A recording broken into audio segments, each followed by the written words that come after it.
Pledge allegiance to the flag of the United States of America and to the republic for which it stands, one nation, under God, indivisible, with liberty and justice for all. We'll do roll call. Mr. Durkin? Here. Ms. Ruska? Mr. Jacobs? Ms. Sierra? Here. Ms. Towner? Here. Ms. Salas? Here. Mr. Smith? Here. Cell phones. Discussing information, COVID-19, number 82. So for your COVID-19 report, Marianne, if you could pull up the, have the chart up, please.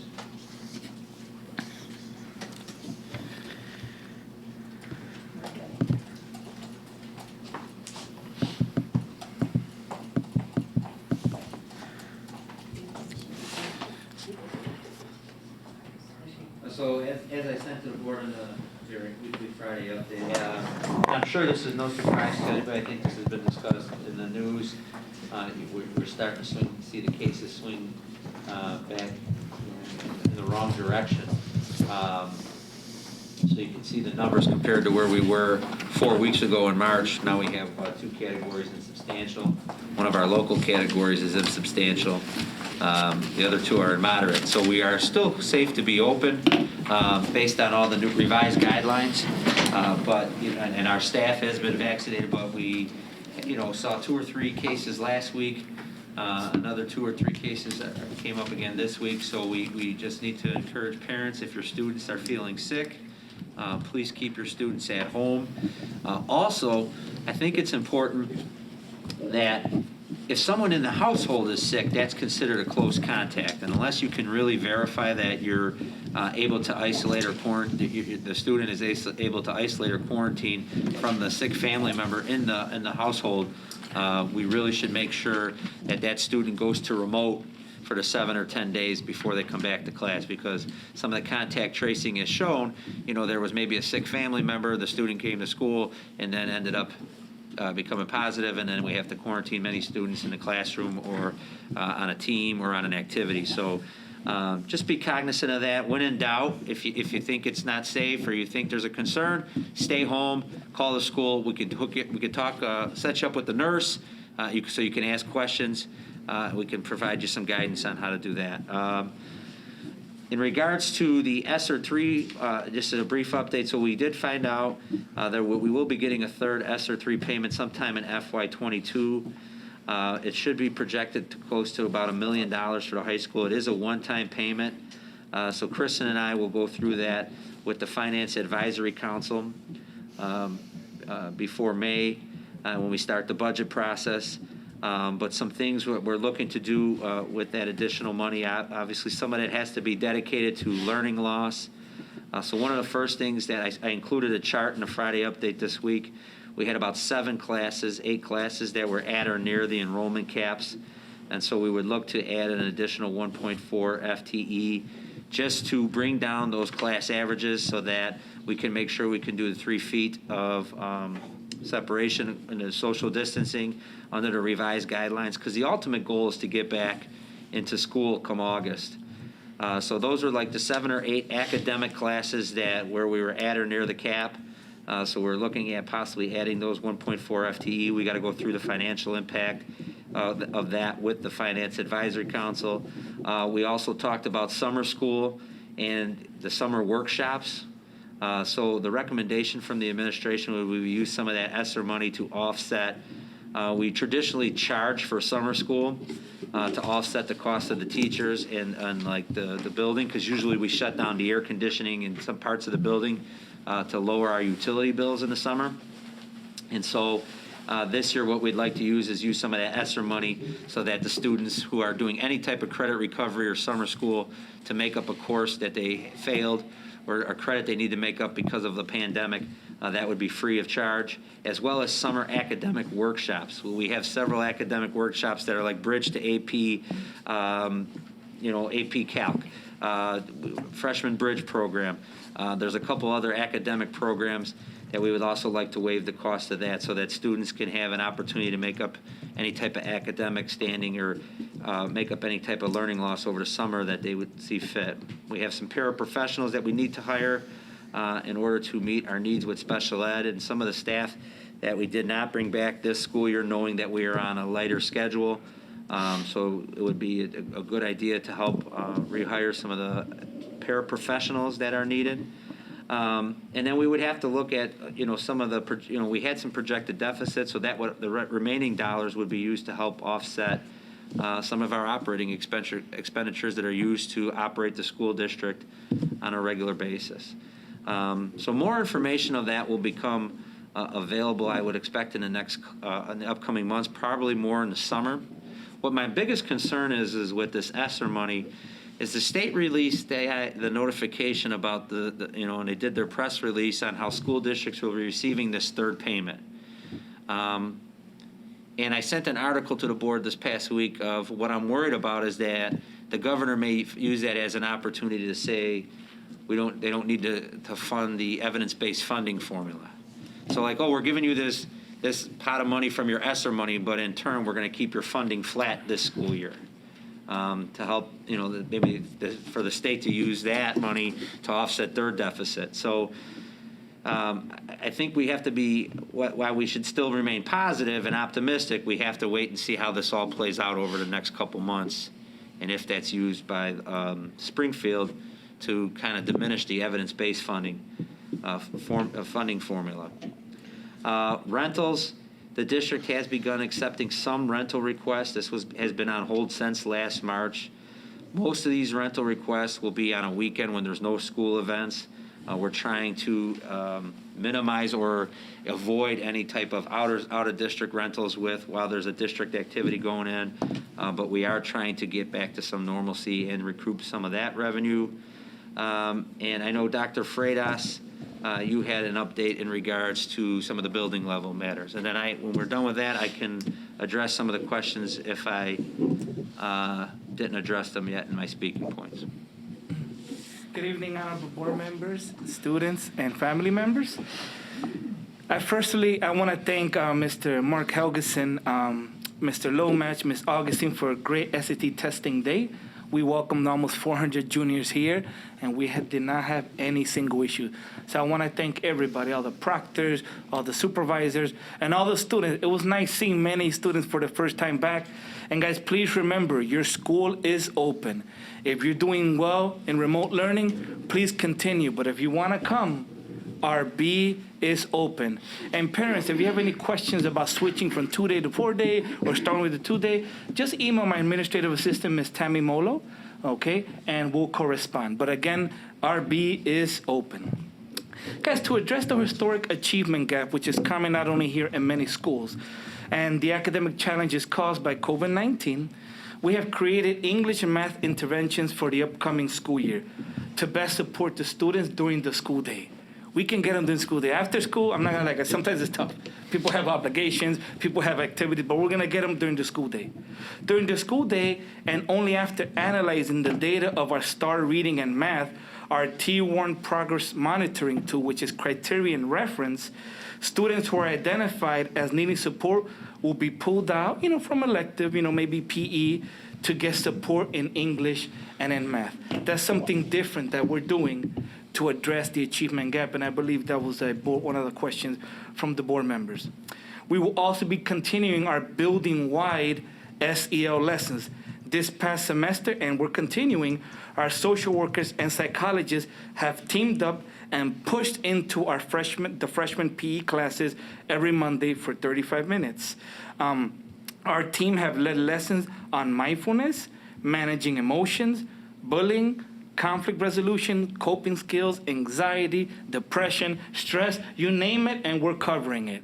Guys, we realize that this COVID-19 pandemic has brought a lot of stress on all of us, especially our students. So our team is going to continue doing SEL not only this semester, but as we start the next school year as well.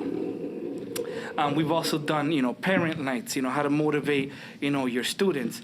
And also I want to thank the counseling department because they have been involved in this process as well.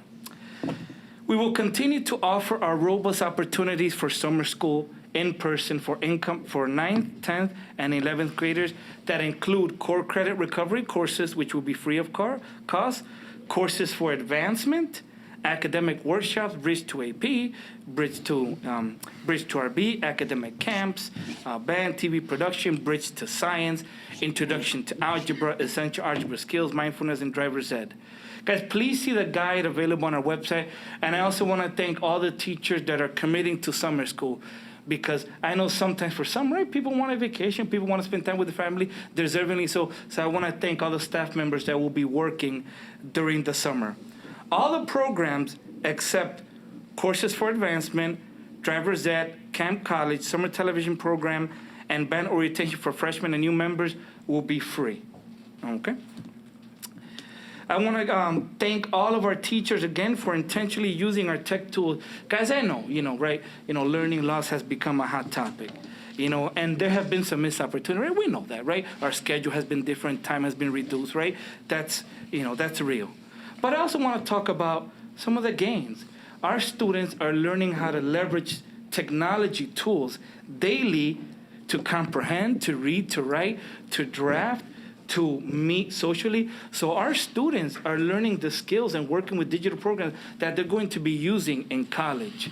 So our students have also made some gains in leveraging several technology tools to comprehend the lessons. Grading.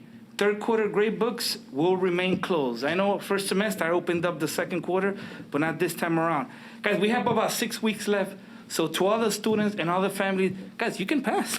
We still got plenty of time. We have 6 full weeks left of school to recover any missed opportunity or to learn and to demonstrate mastery. So guys, get the job done now. Per school policy, all third quarter grades can be no lower than a 50% NF. So students, if you at least get a C for fourth quarter in your class, you will pass. Don't aim for a C, aim higher. But if you at least get that C, I think you'll be in good shape and pass your classes. Guys, there's no final exam for second semester. For those in AP classes, AP teacher will implement learning experiences to students after the AP examination. Okay? Communication will be sent to any senior and their family who is in danger of failing a course or potentially not graduating. I know I personally myself have been communicating as well. Teacher will continue to provide interventions, opportunities, and communicate any failures. Guys, remember, there's no edict from the state this year about, not failing a class. So students and parents, guys, we're here for you, but we need you to give your best effort to demonstrate mastery. 83% of our Bulldogs pass all of their classes during third quarter. However, 17% of our student body earned 1 or more failures. And I broke it down demographically. 25 black students earned 51 Fs. That's at 8.5% of all Fs. For Latino students, 130 students earned 284 Fs. That's 47% of all total failures. Our white students, 118 students earned 242 Fs. That's 40.6% of all the failures. We had 1 Asian student, 0.1%, and 8 students that identified as multiracial, 18 Fs, which is about 3%. In total, 282 students obtained 596 Fs, so 17% of our student body received 1 or more Fs during third quarter. Historic data, last year there were 418 Fs at this time. Prior to that, 385, and prior to that, 402. So we are a little higher than in previous years. So what's our plan for fourth quarter to reduce the failures? We're going to continue communicating with parents and students. We're going to get as many students that are in the 2-day to come 4 days. Guys, teachers, officers are open. We're doing dean visits. I personally do visits myself. We're continuing our weekly team meetings where together our counselors meet and create action plans to get those students to pass. Maybe it's a reduction in schedule, maybe it's an extra opportunity. And modifying student schedules, of course. I've kind of included some of the board member questions here. There was a questions about, asynchronous days and the time dedicated to students. So I want to be clear. Asynchronous days have been used since the beginning to conduct remote lessons, to give students a chance to practice skills on targeted assignments, give extended time on assignments, give students an opportunity to catch up, move ahead, or take a break for being on the screen all the time. An essential part of equitable practices is dedicating more time to students that need it the most. So I want to commend my teachers for dedicating time to the students that need it the most. And they're not going to leave anybody behind. I want to make that clear. Because some students just need, a few extra minutes, a few extra time, an extra lesson. Okay? Some students work better independently. Some students, need additional support. But I will make sure not to create another gap another way around. Tomorrow we're continuing. Wednesday, April 14th, L through Z, 2 days, 4 days you come in.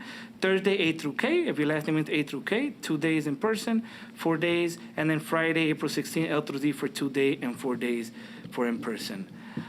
This quarter, we're averaging about 500 students, up from the 200 students that we averaged third quarter. So there are more students coming. And every day you see one more student here and there. I'm trying it. But guys, remember, COVID's still around. People are still afraid, and people have built routines, and some have been successful on remote learning, But to the board, we're getting 1 or 2 more students every day, which is good to see here. RB continues to facilitate vaccinations for as many staff members as possible. I want to thank my superintendent, my assistant superintendent for making that happen. Lunches, grab and go, available every day as students leave. Class of 2021, Michael, Lily, everybody listening, all right? We got a plethora of events coming up. Graduation will be at the Canali Athletic Complex at the stadium, May 28th at 6 p.m. Students will get 2 tickets. The next day, the 29th, will be the rain date. Prom, let me just say, first, we're going to have a prom. How does prom look? We have a site visit Friday. However, whether it's offered inside or outside is dependent on the COVID-19 data. Right now, we're spiking up. Guys, but I want everybody to know, and the community, that we're working very hard. We have not thrown in the towel. We know prom is important, that culminating event, maybe the last time that all the Bulldogs are together, right, before people move on, start families, start jobs, go to college, go to the military. We're gonna make it happen. This Friday, we have a site visit in a conference center that has a big space and multiple rooms. And maybe we could be under the cap, right? 50 kind of in each space. So we're trying to be creative as possible to bring everybody together, but not necessarily under the same space, okay? Parents and family will give you guys an update after we do the site visit Friday. You guys should get correspondence from me or one of my assistant principals on that. Athletic contests are being live streamed on 2 platforms. The first one is nfhsnetwork.com. That is the National Federation for High Schools. There is a cost, right, about $5, $10 when you sign up, but I think it's worth it, okay? Contests and indoors may be viewed at rbhs208.net/rbhslive. Lastly, there's a limited group of spectators that are allowed at home contests. Guys, please contact the athletic department for more details. Also, family members, I believe I shared some kind of correspondence on some sports-specific kind of numbers that people have asked, but we are allowing that. Here we go. Vaccines, guys. All 16-year-olds, except Chicago residents at the moment, are eligible to get a vaccination in the state of Illinois. Guys, make sure students, make sure you get your parents' permission first. Don't be showing up to sites. I don't think they'll give it to you. Always get permission. Guys, please contact the Cook County Department of Public Health, the Illinois Department of Public Health, or our local office with Nurse Brittany Barrett, 708-442-8363, extension 2152 for more information. But vaccines have opened up for 16-year-olds. In place of the annual telethon, the Riverside Brookfield Educational Foundation is putting on a raffle. The funds generated from the raffle support students and teacher projects. To buy tickets, go to our website, hit the RBEF fundraiser. I bought my tickets already. I believe there's 1 day left. You could purchase those tickets online. So please support the RBEF. You can go to www.rbef.tv/donate to support the Riverside Brookfield Educational Fund. And Dr. Skinkis, those are my COVID-19 updates. Thank you, Dr. Freitas. There was 1 or 2 additional questions that were submitted in regards to some of the additional staffing that I talked about in order to meet safety guidelines. One of the questions submitted was, is that sustainable? I think this is why I mentioned we're going to talk about that as the Finance Advisory Council and during the budget process. The goal of adding that additional staff would be to help us reopen the school next year while we're still under the IDPH guidelines. Between projected enrollment dropping off over the next few years, whether or not that additional staff will be needed is still to be determined. Can some of the money be used to do something for teachers' social emotional health? I would need to look into that. I don't know if that's something that it can be used for, whether that's something we use on professional development days like Institute days to help with social emotional health or wellness. That may be something we may be able to implement without really having to use some of those ESSER funds or use some of the ESSER a different pot of money that the ESSER funds will help offset. Some out-of-the-box ideas, I mean, those are all things that I think Dr. Freitas and his administrative team will propose over the next couple months. You know, as we've all seen this unfold now, I think we're in a way different place than where we were last March or even last summer. I still think, you know, you have to be prepared for some adjustments and some pivots from the state. And so before we lock in or commit to, you know, too many things with the ESSER money, I think it's important that we you know, tread lightly as we move forward until more things become clear and we see what exactly those funds can be used for and what exactly we need in order to open school next year in a traditional model. I think the summer school questions have been addressed. There was another question on that one, Dr. Go ahead, Smith. Ms. Salas. Does the board need to take action on the fee waiver? I saw that was in the suggestion, but have we had previously adopted fee waivers and now we need to We adopted reduce them? some fees for the next school year. We have not adopted fees for summer school, so we should probably eventually take action on that in May. Okay, thank you. Percentage of, I think it would be helpful after we go through that just to kind of get an idea of the cost with that final Finance Advisory Council we're planning towards the end of April.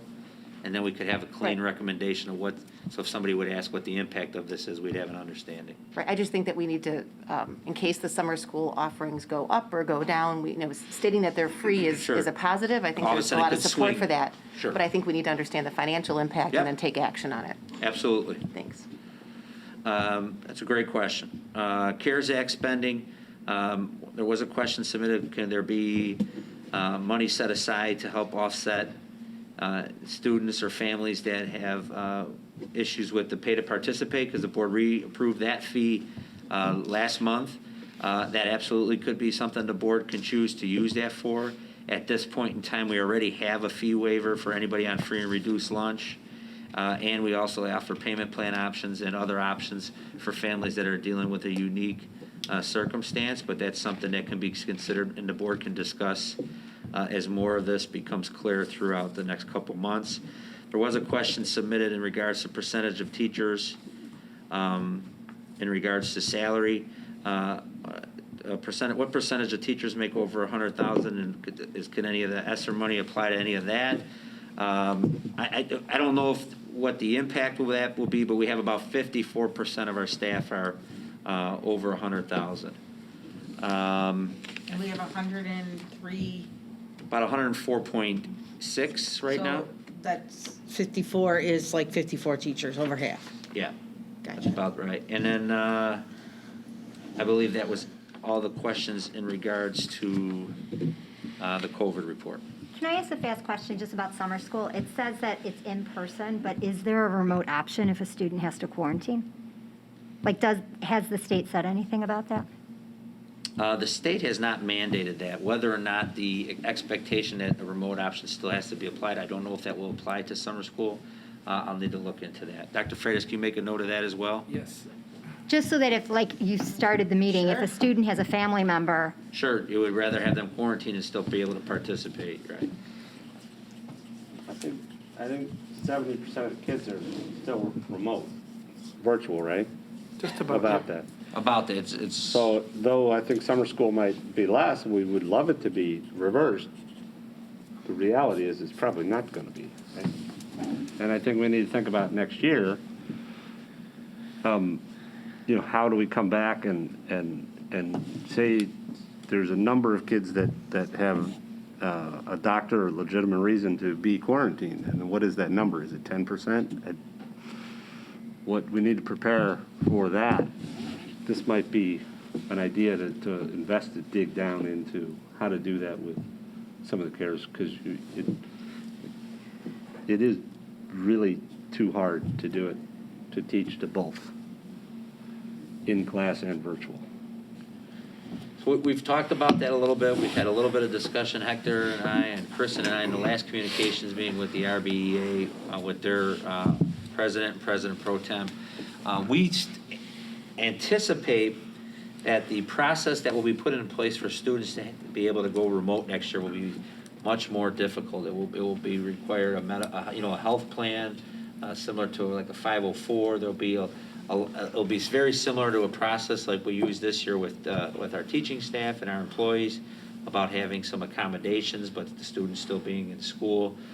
We do anticipate that there may be a small population of students that will have to still possibly be remote. We'll see how well the vaccinations become available over the summer for students 16 years and older. So we've talked a little bit about, do we still allow the cameras to be on, but have the teachers, continue to focus towards the students in the classroom and those students be able to watch remote. There's been a lot of discussions about that in the superintendent weekly meetings, both at the High School Association and in West Cook. There's been some discussion of, do we just align one section of each of our core classes, so that those students would there'd be an opportunity to take your core classes remote. That's one option we're looking at. If a student were to be remote, they wouldn't have access necessarily to some of the elective classes, but they would at least be able to take their core classes remote. So we're brainstorming and discussing a couple options, but I think that's where some of our time will definitely be spent throughout the month of April, May, and over the summer. It might be worthwhile to over-communicate with parents that the expectation in the fall is that students outside of a medical necessity will be expected to be in person. Because I really do think school refusal, you're going to have a packet. It's going to be high, sure. Because just from what I hear in the neighborhood, there are kids that they don't want to come back. Right. And there's a lot of, debate on whether the kids do the vaccination or not. Sure. And just by the timeline, you've got to, you got to have everybody first shot by July 4th to make it work by August 15th, right? We had talked already at, we'll be through an entire semester of school without students being vaccinated and students being here 4 days a week. So I think we've implemented a lot of the key mitigating strategies that need to be in place. But we had talked at our administrative meeting that Dr. Freitas is going to start communicating pretty soon here, starting in the end of April for early May, about when we start talking about residency and the paperwork. Those messages will be loud and clear that, with the exception of a health necessity, students will be expected to return to school. So, quick question related to that. I appreciate you both talking about, encouraging 16 and ups to get vaccinated. I think that's an important message, obviously, for schools to carry. But it may be helpful for those watching at home to talk about how the quarantine process has adapted as the state has updated their metrics. I think I'm certainly hearing questions about who's impacted, who's a close contact. Maybe just revisit that again, because I think there's always So one of the things that's made this a information. little confusing to parents is that we've gotten some emails, and that was part of the message I delivered in the beginning of my COVID report about the importance, if you have a sick family member, even though you think you're able to stay 6 feet away in the household, it may be best to stay remote for 7 to 10 days and have a negative test. While the state revised the IDPH guidelines, that students can be within 3 feet of each other, social distancing can be within 3 feet when possible, and when the mitigating factors are in place, the quarantining is still with anybody within 6 feet of a positive case. So we had to quarantine some students over the last week or two who were in class and within 6 feet of the class, because a student or a person tested positive. So it is a little bit conflicting, and I had mentioned something to the board. At times you get one thing from the IDPH and one thing from the ISBE. So they did not revise the close contact as anything within 6 feet. Yet they're saying it is okay to have students within 3 feet of social distancing within the classroom. I believe those address all the questions that were submitted. If there are no other questions, we can go on to FOIA. Any other thoughts and concerns? Want to talk about? No? We're on this side? Okay. Move on to FOIA. There were 2 FOIA submitted, both from Bob Skolnick at the Landmark, and that information has been provided. There was 1 question submitted in regards to reports broken down by feeder schools, and I think it was Ms. Salas who submitted a question. So we did do these reports. I believe the last one we did was like 2017. We used to have an outside company that helped the school district break down its ACT data from 8th grade entrance exam through their junior year, and then it was also broken down by feeder school. It was something the previous board had paid for, and we used an outside company to do. So that's the information that was shared with Mr. Skolnick, was just a copy of that report that a previous board was given. And then we used to report on. You see my concern. Yes, You know, absolutely. Under FOIA, we shouldn't be creating We did not things. create a report, Okay. absolutely, Just trying to save some effort. for sure. Thank you. And that was it, and all the questions submitted on FOIA. All right, visitor statements. Do we have visitor Okay. statements? Let me read this visitor statement piece.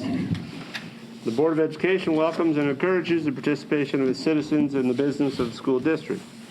There are 2 points in the meeting where visitor statements are scheduled. Citizens are welcome to raise questions or make comments at either one. Comments will be limited to 3 minutes per individual and cannot be combined. Please note, the Board of Education will not answer questions or engage in dialogue during visitor comments. If a person would like additional time to address the board, such a request should be submitted in writing 48 hours before the meeting to the superintendent. Okay, hi. Hi, my name is Tirza Elliott. I'm a senior, and I'm here to discuss the need for anti-bias training. This is not about being a good or bad person. It's about addressing the school's lack of understanding of their own internal bias and how it affects the children they teach daily. I have been left duly harmed by the perpetual conscious and unconscious bias that occurs here at this school.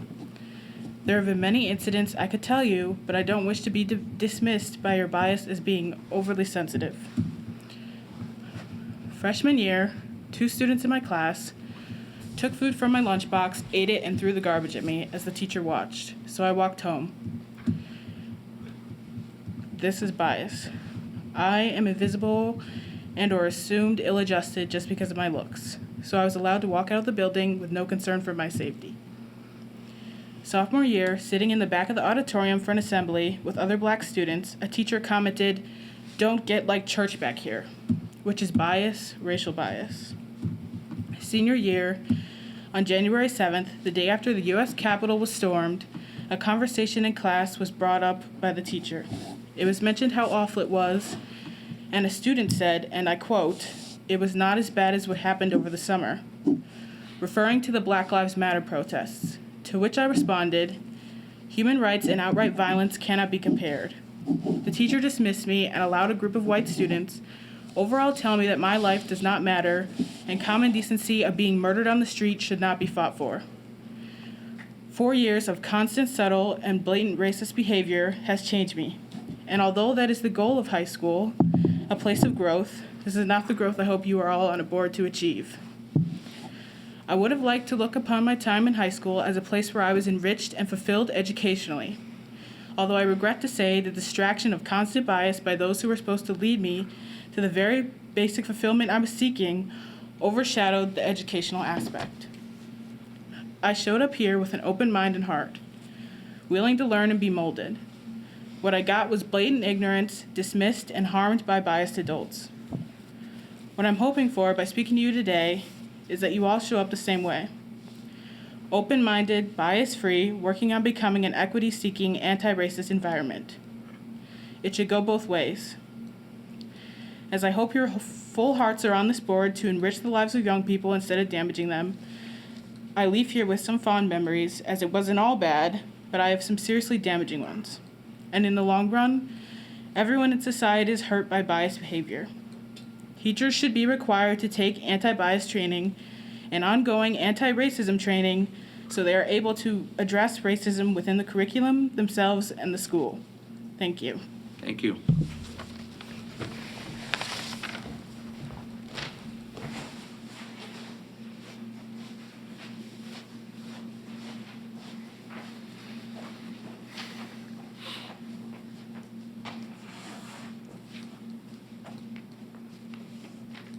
Hello, my name is Raven McKelvin. I am currently a freshman at RB and the leader of the Minority Empowerment Club. I come to you today to talk about a very important topic to some people. I feel like a lot of minorities are not represented enough at this school, especially blacks. Although we have an equity meeting every now and then, I feel like the administration and teachers can do more for students to help them feel included in the environment that we learn in. When I walk down the halls, I am one of few African American students at RB. I would like to see more teachers and administrators that look like me at this school. I also feel like the school should be able to do basic gestures such as hang up posters of good awarenesses and phrases that shouldn't be used. Right now, white students walk down the hall and see art and pictures that represent them. Black students don't have any heart here. It makes me feel like sometimes I'm invisible. My sister is a 2018 alumni, and she's had some of the same issues, so this is not anything new. I also feel as if the board should put more history into African Americans in their studies in the curriculum. We have a world history class where we are learning about all different types of places. We should at least be learning something new about African American culture in the year, as we do very little for Black History Month, but learn about the mainstream culture. The school is starting to have more celebrations about diverse culture, but each club has to pay for those materials themselves. This should be something that is supported by the school. When will I be able to represent my culture? When will I be able to learn about my history? And mostly, when will I feel like my culture is represented and welcomed in this school? These are all questions I have for you. What can we do together as Riverside Brookfield High School to teach about different cultures and represent them? What can we do to make this something important and not our culture something that we just push to the side, something that isn't as important to learn about? There are ways to incorporate history and diversities into all classes at RB. There are ways to make our building art and decorations more diverse.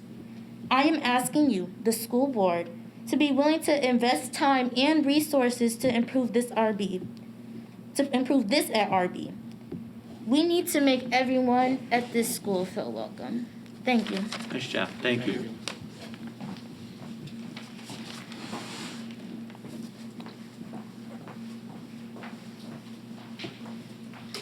Any other Okay, business? so, Okay. all right, no more visitor statements. Additional discussion items. At this point in the meeting, Board of Education members may request to add an additional item. I'll go to my right, go to my left. Consent agenda, action items, approval of minutes. Okay, sorry. Board of Education, Township High School, District 208, Cook County, Illinois takes the following action on the listed consent agenda items. Approves minutes from the meetings held on March 9th, 2021, open and closed, as presented in the April 13th, 2021 board agenda packet. Second. Second by Mrs. Sierra, and the roll call vote. Mr. Durkin? Yes. Ms. Ruska? Yes. Mr. Jacobs? Yeah. Ms. Sierra? Yes. Ms. Towner? Yes. Ms. Salas? Yes. Mr. Smith? Yes. All right, we've got old business action items, life safety items, capital improvements, and sustainability. No additional update at this time on the life safety items. We're still working on a schedule for the railing installations. In regards to sustainability, we should have the electric car charger installed this summer. I have been in contact now with 2 dealerships to try to see if we can work out an arrangement for use of an electric car for driver's ed. Let's just say I'm still at the table with one of those groups, and might have to be contacting some other groups in order to get that accomplished, but we are still trying. Okay. Textbook adoptions? There were no questions submitted, so if the textbooks adoptions could be approved today, that would be great. Okay. I just wanted to say something. Sure. I think that the textbooks do need to be updated, so I'm happy that that's being up there for a couple of classes. I don't know about AP Chem, but I heard that they need updated books, so that's cool to see on there. And then same thing with physics. I see that they went down, and I think it's because we're using a different, like some website that Mr. Weiss and Mr. Shadell are working on, and I remember in honors physics last year that was much better than using a textbook for physics, so I think that's really good. Then I also noticed that there's AP Human Geo. I did not know that we're putting that class in there, but that's also really cool because we have more AP classes to do. Yeah, that's all I wanted to mention. Thank you, Michael. Lily, anything on that? Nothing? Thank you. The Board of Education Township High School District 2A, Cook County, Illinois approves the adoption of the following textbooks for the 2021-2022 school year. Chemistry, The Central Science, Pearson, copyright 2018. Modern Automotive Technology, 10th edition, Goodhart Wilcox Company, copyright 2022. Advanced Language and Literature, Bedford, Freeman and Worth, copyright 2021. Glencoe Health Math, McGraw-Hill Glencoe, copyright 2022, as presented in the April 13th, 2021 Board Agenda Packet. Second, please. Thank you. Second by Ms. Zalis. Is it a roll call vote? Ms. Ruska? Yes. Mr. Jacobs? Yes. Ms. Sierra? Yes. Ms. Towner? Yes. Ms. Salis? Yes. Mr. Durkin? Yes. Mr. Smith? Yes. All right, mission statement. Mr. Jacobs submitted a draft mission statement in the board packet. And that was, an email was sent to the board. Mr. Jacobs, would you like to go over what you submitted, please? Yes, thank you. Following the discussion at the last board meeting on March 9, I provided a bit of a summary of the kind of straw polling that we conducted and the feedback received. So I listed that on page 159 in board book. Yep, thank you. And so basically, there was a clear trend towards option B as presented a month ago. However, there were also various comments made about good parts of option A and C. So I attempted to basically integrate, sort of take the best parts from all the statements, and what resulted is the one that is in board book on the next page. And I think, because I do consider this, it seems like we're pretty close, so I'm going to read it. At Riverside Brookfield High School, we value character as well as achievement. A partnership of students, parents, teachers, administrators, and taxpayers committed to educational excellence and innovation.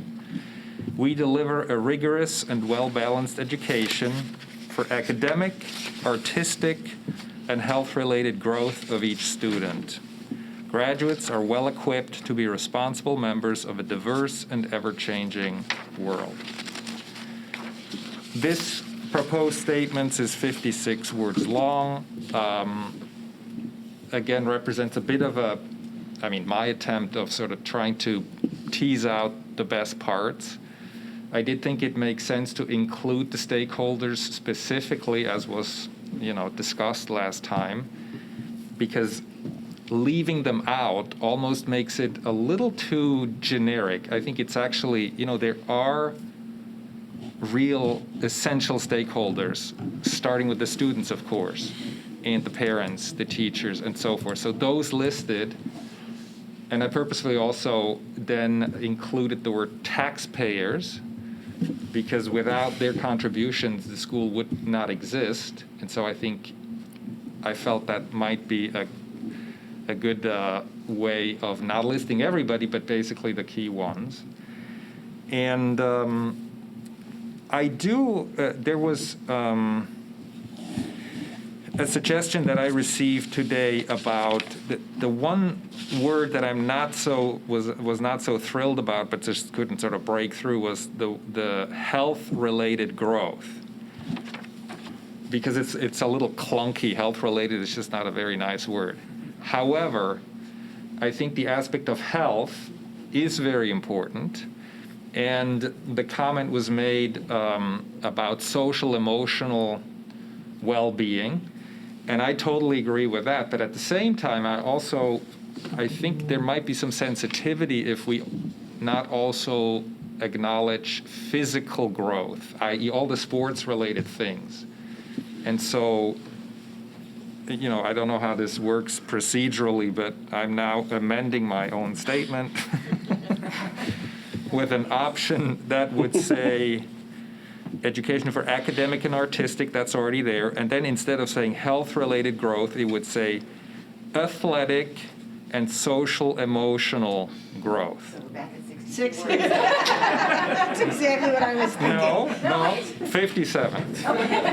Don't be exaggerating. Because the health-related growth was already there, so we're replacing that with social emotional. But we would add the word athletic just to, that's a big deal for a lot of people in our school. And so what I would like to suggest in terms of discussion is we should obviously now have the discussion about further wordsmithing or hashing that out. My hope would be that, or if we can come to a consensus that there's a wording that we all endorse, I would recommend, also per last meeting's discussion, that we then publish or post that statement for feedback to the community, to the RB community, with the question, and not with the questions, do you like this or not, because I think we've worked through it. However, I think it would be worthwhile to say, is there something missing, or is there something too much that, we could reduce it back down again. But, with specific reference to community input, I'm also, I just noticed that the two newly elected board members are with us in the room tonight. And I think before they're sworn in, they're not going to have a vote, but as a matter of courtesy and curiosity and so forth, I think it would be very prudent to ask them specifically for their review as well, so that we could take that feedback into account as well. And then depending on how quickly that could all happen, we could possibly be able to move on it and adopt it sooner or later. But I think that's all part of the discussion, so I'd like to open it up for all of your inputs.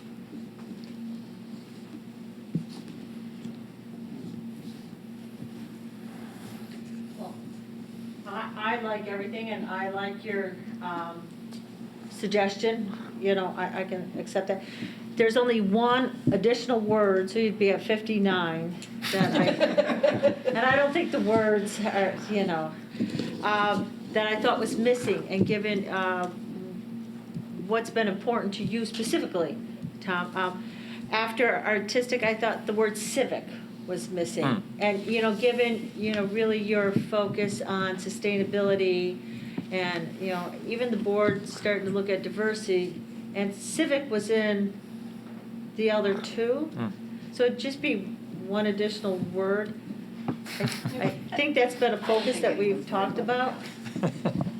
So that's the only thing I would suggest. I could vote on that as is, but that was the only thing that seemed to be missing. Laura, I appreciate your comment. I really do, and I am in total favor of your suggestion because I do like that word a lot. Can you read again what you just added? And I guess the reason I'm asking is you were explaining the deletion of health-related. In my mind, I was just putting in the word wellness. I wrote down wellness, but you said something. Yeah. Social emotional, yeah. So, okay. So you said athletic, social. And could you say it with the civic part too? Yes. Yes. Thank you. Yes. A whole reread? Yes.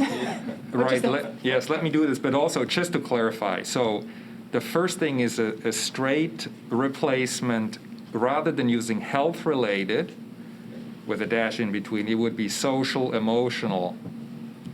That's the one-for-one trade-off.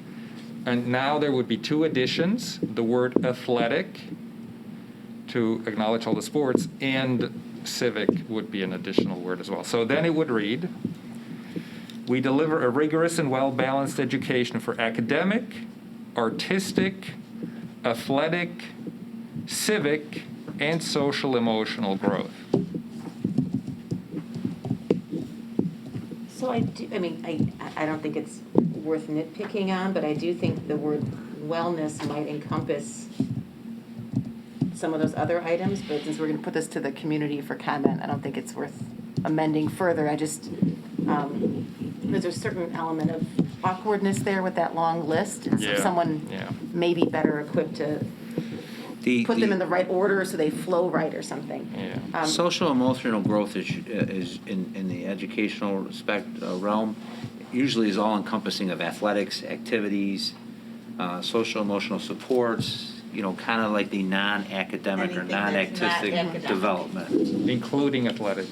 That's kind of the idea of why you have extracurriculars, is to try to develop those social skills and that they would use, whether it's conflict resolution, team building, dealing with adversity, the emotional, So it could, most people would, I shouldn't say that, most educators would recognize that social emotional piece encompasses the extracurricular as well as the curricular experiences throughout the high school experience, Okay. or the school experience. I mean, if you watch some of those robotic competitions, that was just as fierce as the football competition, right? It was pretty serious stuff. So I would agree with that. Well, and Social it's good to emotional. know, because I certainly wasn't aware of that. So if you all think That would that cut that's... down on your list, right? Yeah. No, it needs a cadence, right? You need to be able to say it somehow. It's not redundant, but it seems it, because you're like, oh, I don't know, up to 5 things. So, but are we saying we could remove the word athletic? Yes. Mm-hmm. And just have social emotional growth. 'Cause it would So it'd be our encompass- academic, artistic, civic, and social emotional growth. I'd be all for that. I mean, I think that's actually really good. And not to add to your word count, you may want to put the, so the Thank you. education for academic, artistic, civic, and the social emotional growth of each student. Okay. So you brought a word back. I think you're at I 60. do have one more nit, and that's the replacement of community with taxpayers. Taxpayers, absolutely important, but it is somewhat limiting, right? We have members of our community that, may not pay property taxes, right? They're just as legitimate members of the community and the I wrote participation. that down as well. Yes, so something about that word, I see what you were trying to do that connection, but I'm inclined to go back to community. Do you agree, Mona? Yes. A little bit?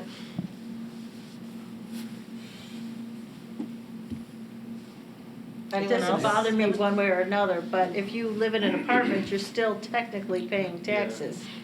Because through your rent, the tax money's accounted for. If you're a business owner, you're still paying taxes.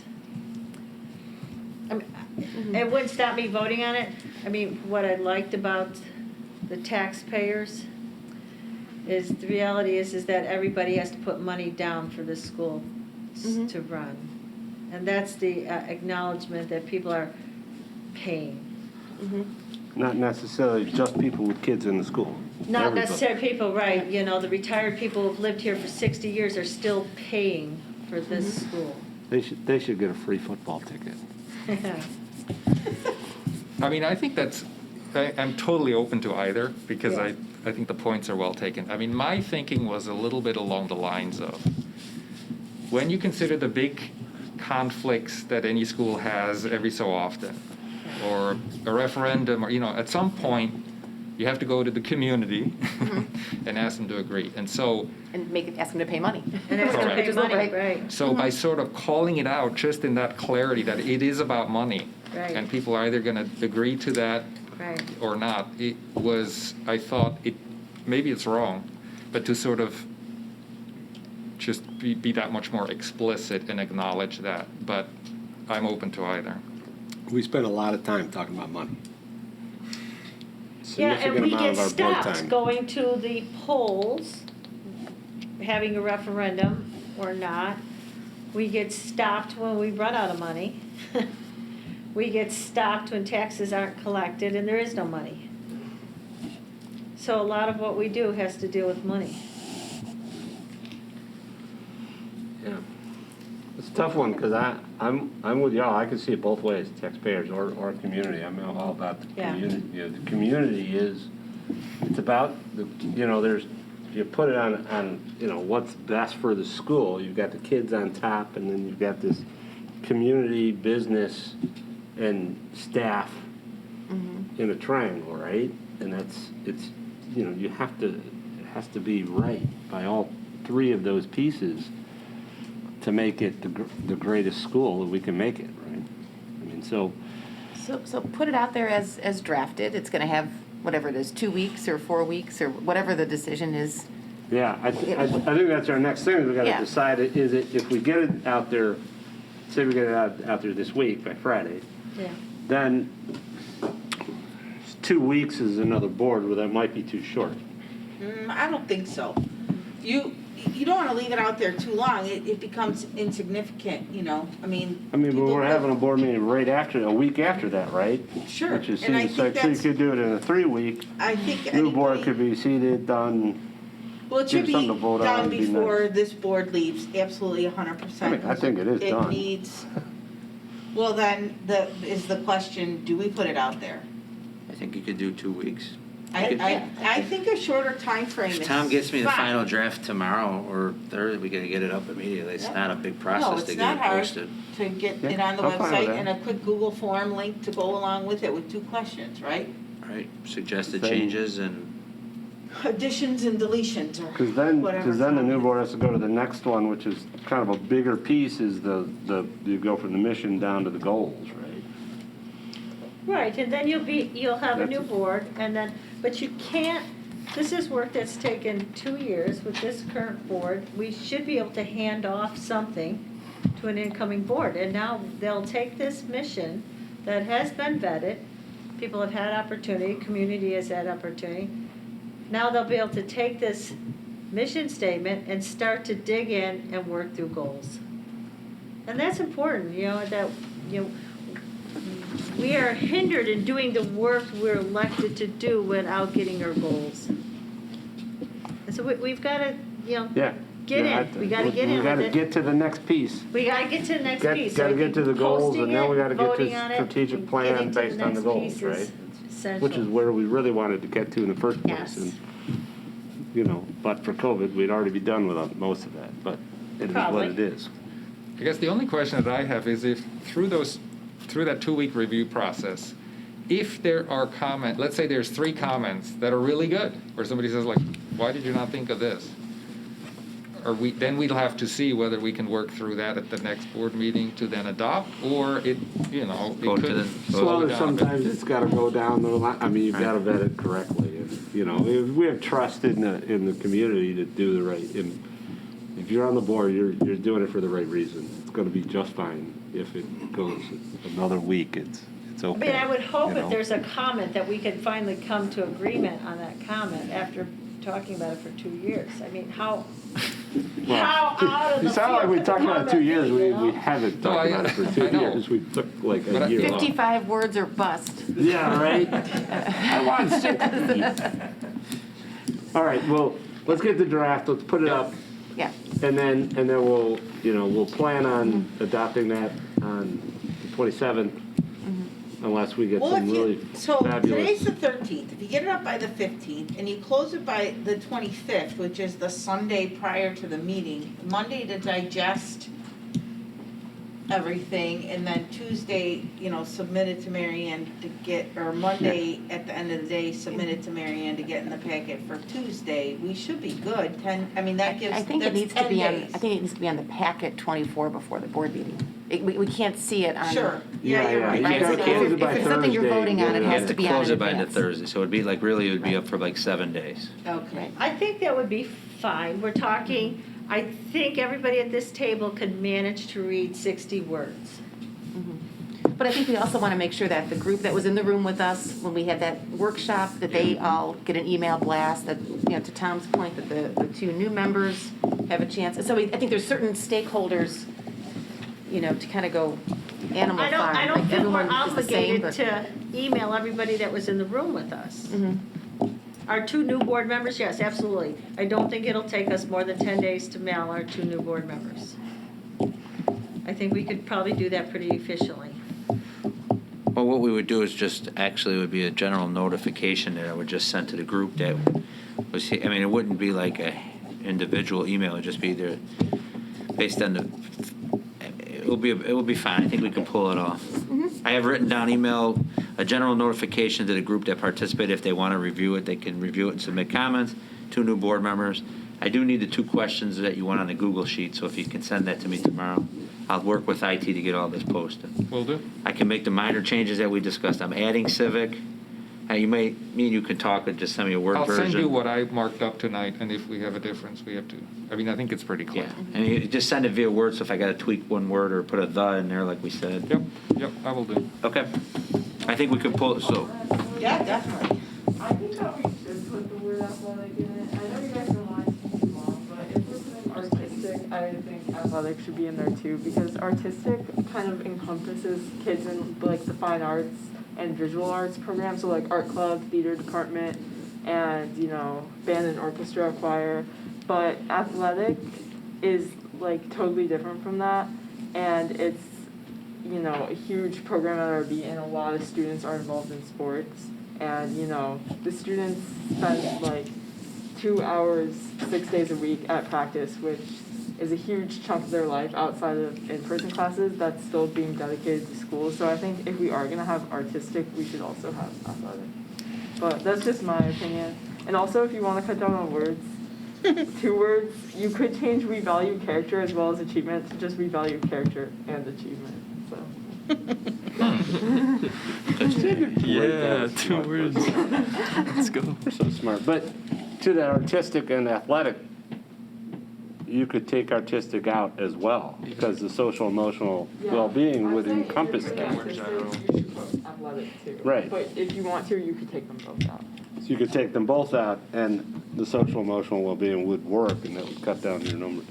Because that does encompass it all. No, I don't think social emotional encompasses your aesthetic. Your artistic is not so much artistic as much as it is aesthetics. We want people to appreciate the aesthetic form of life, literature, music. Artistic really is looking at literature, art, music, the aesthetic aspects, kind of like your liberal Not arts. the band. So where your academic is, your math, what- science, something like that. So you're more encompassing that whole, I don't think social emotional at all is synonymous for artistic. But I don't think That's it a good really point. is for athletic either. Like, at least, I just don't see it. I'm not opposed to having 61 words. No, that's a good point. You got to appreciate a Monet or something. I think to me, what is, one of the most important words in this whole thing is well-balanced. That's my personal bias. Yeah.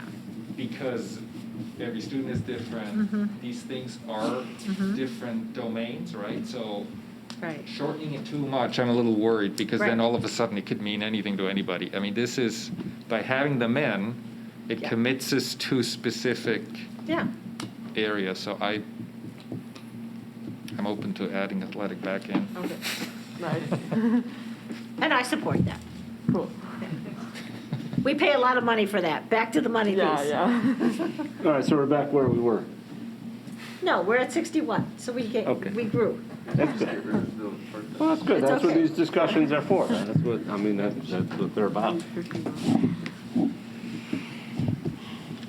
Okay. Any more thought on that? I don't want to stop it. That's what it's about. All right. TRS supplemental savings plan. This is a formality. Again, no additional questions were submitted. This is a second read. I think there was no action is suggested at this time because we're still waiting for some feedback, I believe, on the additional supplemental savings plan. So we just keep this in the agenda until this becomes clear from legal counsel and from the legislature. Okay. New business, payment of bills. There were some questions submitted. I will be answering on behalf of Kristen. Give me a second to get to the payment of bills. Board book page 189, that might be adjusted now due to the submission of the mission statement, but there was a business solver ACA filing for $386. Is this a separate invoice? And is this not included in the EBS Gallagher fee? This is a separate invoice, as not all the schools have EBC manager print and mail information to their employees. So this basically covers the administrative fee, postage cost, etc. So it's well worth the additional $386, but it's an additional fee on top of, because it's like an elective fee. Well, the reason I asked, it's a requirement for self-insured plans. Most schools are going to have a self-insured plan. It seems like a bit of a nickel and diming issue with EBS. It may be worth asking if they would incorporate those, because it's an annual requirement. Yes, it goes out with your tax, with your W-2s. Yeah. I mean, I just finished mine at work, so I know them really well. That's why I jumped off the page at me. And it may be worth a question to them for next year. Can't they absorb this? Or isn't this what a collective should be absorbing? Kristen seemed to think a majority of it was the postage, but I will check on that. And that probably makes sense, yeah. But That's everyone's going to have the same. It's just worth a question, I think, to EBS, that's all. 191 Central DuPage Hospital. This is tutoring for a hospitalized general education student. When a student is hospitalized, they work with a tutor during the hospitalization. The tutor then tries to assist with subjects and assignments from the student's classes that they're missing. This is just a little higher than usual. This student's been hospitalized a little longer than usual. The IDES unemployment, is that district reimbursement or is the insurance? It was something that wasn't previously seen. This is a district reimbursement for claims related to COVID that fall outside of the established time period covered under House Bill 2455, which provided that Illinois employer accounts would not be charged with unemployment insurance benefits paid to workers that are directly or indirectly attributable to COVID-19. If this window is extended, we will be reimbursed for these claims. Okay. And then page 20, this was on the original 222, the locker room sportswear. Are these different than the other mass purchase? These masks were purchased for the spring athletes, and another order will be coming forward once we have a total count of all the students participating in the summer athletes. There are these blue masks with the Bulldogs on them that were given to each team, especially for those sports that have to wear it on the sidelines and during competition. And those were the only questions that were submitted. Okay.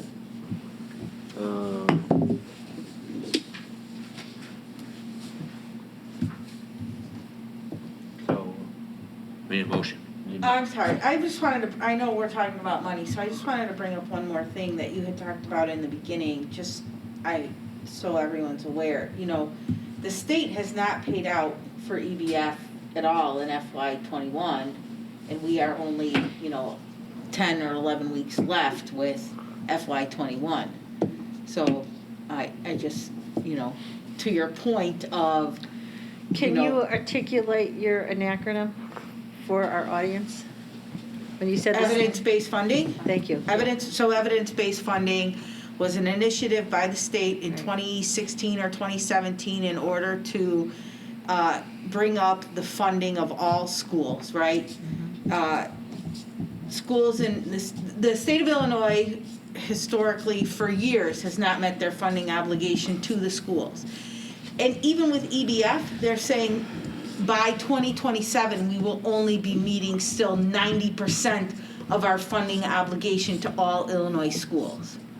Right? So even when they've met their goal, they're still not at 100%. But they have not given a dime to EBF in FY21. Yeah, we received, Kevin's- we received a flat payment. I think we're receiving our regular payments, but I don't know if they contributed the additional money to raise. Yeah, we've gotten the flat funding, just not the additional. Correct. 350. So we've gotten our money from the state, but like RB would historically receive an additional 80 to 110,000 each year that would compound. I don't think we've gotten an additional increase this year, Right. but we're still getting paid. Okay, Our flat fund, and we only budgeted flat. okay. Yeah.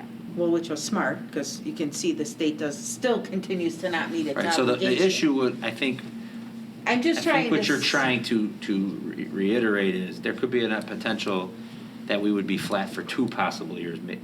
Because if they don't do any additional money this year, Right. and they don't do any additional money next year, we would be flat for 2 years. Right, to your point of what is the state's reaction gonna be to all of the federal monies Correct. That's that why, are like, being as much as we have all these ideas. It's a slippery slope right Correct. now. That's why we can't just rush to use the ESSER funds, because it may be used just to offset traditional operating expenses. Some of it has to be dedicated to learning loss, which is some of the stuff I've suggested tonight. Right. But a portion of that may have to be used for traditional operating expenses, Right, just to reopen school in a normal fashion. right. I think I just want people to be aware of the fact of the funding formulas for the state of Illinois and how it just continues to be inadequate. Sorry, so you're going to read the Yes, I will. payment of bills? Now. The Board of Education, Township High School, District 208, Cook County, Illinois, approves the payment of bills as presented in the April 13th, 2021 Board Agenda Packet. I need a second, please. Second by Tom. All right, that's the roll call vote. Mr. Jacobs? Yes. Ms. Sierra? Yes. Ms. Towner? Yes. Ms. Salas? Yes. Mr. Durkin? Yes. Ms. Ruska? Yes. Mr. Strickland? Yes.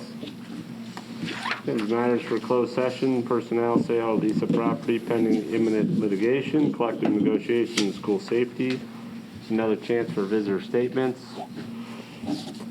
Discussion items requested. We don't have any of those. Consideration of items for future meetings. Wes, can I throw something out just for, I don't Absolutely. think it's for discussion, I just think the group should make sure that we are familiar with, it's House Bill 7 or 8. Laura, you may know this, it's the Mayfield bill about school district consolidation. IASB has taken a very strong stance against it. I think it's a very reasonable piece of legislation. I actually personally put a proponent slip in. But I think it's probably worth everyone's time to read the bill and see what it's talking about in terms of, because I know you've mentioned it before, we've talked about. Yeah, so I'll put clarification. The reason why the ISAB has taken a stance against it is because they don't want the state to dictate consolidation, whereas the ISAB is not opposed to districts choosing to. They don't want to make it a state mandate. When Quinn was governor, one of Quinn's initiatives was that he was going to start to force schools to do this to save money. And it was going to become an action. He didn't win re-election.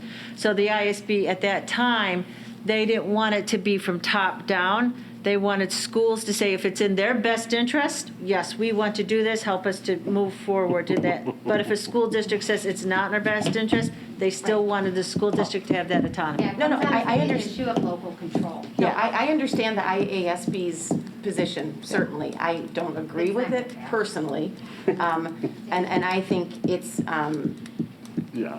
I think it's worth reading the legislation directly as opposed to only reading the IASB summary, because I think there's some legitimate thought process that's in the legislation about a task force that would ultimately drive some of the discussion around consolidation. And I hear IASB loud and clear that it loses that local control element, and that's the drum they repeat. I just think it's worth looking at it because it's certainly moving through the legislature this spring. Yes, Yeah. and that's been something that, if COVID didn't hit, was something, that I had asked that we looked at. There was a couple things we could have some of the business managers possibly come and talk to us from. There's many. Elmhurst is a unit district. Downers Grove is a unit district, Chicago's a unit district, for Pete's sake. I mean, we're surrounded by unit districts. Senator Bliss, he's a state senator from Evanston, was part of that process not too long ago. He could walk us through that. Oak Park said there are He's actually consultants. he's the new mayor of Evanston, actually. No, there you go. Dan So Lubis, he, yeah. some of our ISAB kind of our West Cook meetings, some of the, we haven't had opportunity to mingle with other board members, but some of the board members in Oak Park said there are consultants who actually will come and mock up what that looks like, the cost, because then you have to take the union contracts from all the different districts, and that gives you kind of an idea of what that looks like. So yeah, there are a lot of things that we could do to start getting information and, to make informed decisions. Can you send us the links in an Absolutely. email tomorrow morning of what you're talking about? Absolutely. So that I can look a little closer? I would appreciate that, because I'm not aware of it. Yeah. So I would like to Yeah, I know think it's more the first about time it. it's gotten out of committee. He puts forth that bill every single year for like the last umpteen years. And it got out of committee. I read a whole thing. Yeah, it got out of committee. But you're right, like it is such a steep, uphill, difficult process. Yeah, we talked about this 4 years ago when we first got on the board, because that was one of those things we really talked about, and it gets complicated fast. But Yeah. I think there is a way around it. I think the finance committee will beat that around. I think because I had some really ideas on it, and it's really about taking the feeder schools and the continuity of learning. And a lot of other things. I mean, There's a lot of nice options with unit we're districts. working. I mean, it would make what we're doing with the orchestra and the music program would make that a lot easier to do, right? I mean, we're going to make that happen, and it's the right thing by kids. It would have been, sooner. It's like our math program that Kristen introduced. It's from first grade up. She has that continuity in the math programs with our feeder schools. We could do that with our English programs. We could do that with many of our other programs.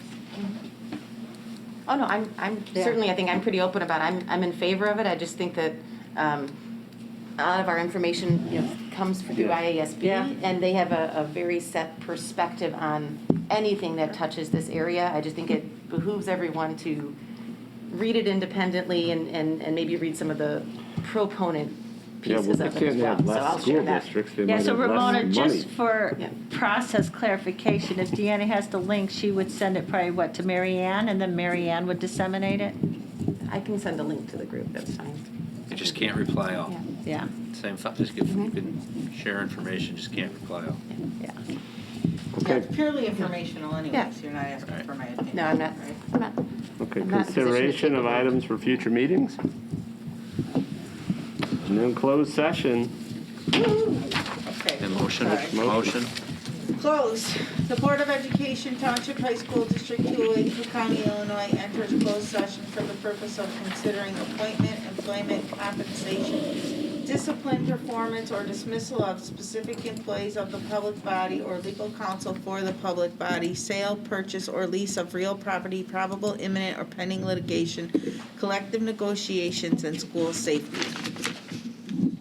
We need a second. Second by Ms. Sierra. Is a roll call vote. Yes. Yes. Bayless? Yep. Mr. Durkin? Yes. Ms. Prescott? Yes. Jacob? Yes. Mr. Smith? Yes.